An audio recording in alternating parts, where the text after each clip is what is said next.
Today on Cooking for Real, we're going to tackle some recipes from the 1830s. My mother recently gave me a nice stack of older cookbooks, and in it was this gem, the Old Sturbridge Village Cookbook. Now, Old Sturbridge Village is actually an authentic old American town here in Massachusetts, and it's a lovely place to visit. If you ever find yourself in Massachusetts, you should give it a stop by. Now, they do actually prepare meals there, and they put together this cookbook with recipes that they've updated so that we can use them now. So today I will be making their roast chicken with stuffing, their mashed potatoes, and their rules. First up, rules. Starting off, of course, with clean hands, and let's take that ring off. So we have here melted butter. That is 2 tablespoons of melted butter. And we have 1 cup of room temperature milk. Alrighty. And we have 1 package of active dry yeast and 1 teaspoon of salt.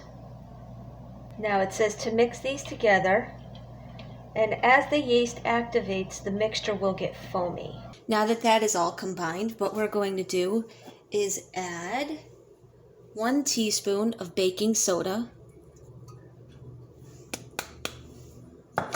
And we're going to stir that in. And about 1/2 cup at a time, we are going to add 4 cups of flour. I like to use a 1/2 cup measure because it fits in my container. And now we're going to knead this for about 10 minutes. Here we are about 5 minutes into the kneading, and it was not really pulling together, so I did add about 1/4 cup of lukewarm water to it, and you can see it's getting nice and elastic. So now that the 10 minutes is up, you can see this has formed a beautiful ball. And what we're going to do is put it right back in the bowl we mixed the original ingredients in, and place a hand towel over it and put it in a warm, dry place for at least an hour. Now, I found a warm, dry place in my house is either the stovetop or over the dishwasher, as long as the dishwasher isn't running. So once that has risen, we're going to come back. Okay, so we're back, and you can see that this has doubled in size, and I have 2 greased sheet pans. And there's a couple options here. They say you can make 2 loaves of bread or a bunch of rolls. So I think what I'm going to do, because I am looking for a dinner roll, is I'm going to quarter this.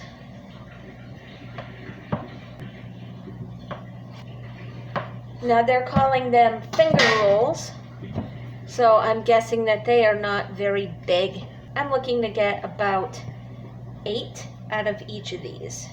So let's do this. We're going to have.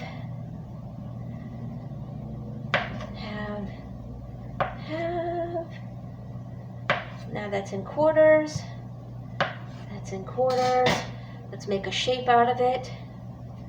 We're going to go with round, I think. We're going to go with round.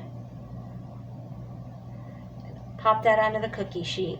As you can see, it's not an exact science, and now that we have both of these trays done, we are once again going to cover them with a nice towel and put it back into that warm, dry place.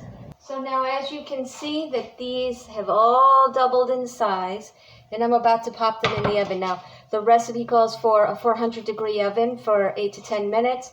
So I already have the chicken in at 350, and I don't want to toy with that. So what I'm going to do is put it on the top rack, check it at 10 minutes, and then see if they need to come out. Okay, so I just checked on these, and they're not brown enough for me. So I went ahead and put another 2 minutes on that timer. Time to take those homemade rolls out of the oven. This is tray number 1. They're lightly browned. That's okay. I don't want to overcook them either. Now I have freed up that oven space for future dishes like the cauliflower side dish and the potato balls to keep warm, or the potato eggs to keep warm. We're just going to fold this up to keep them from drying out, put them on the table for later.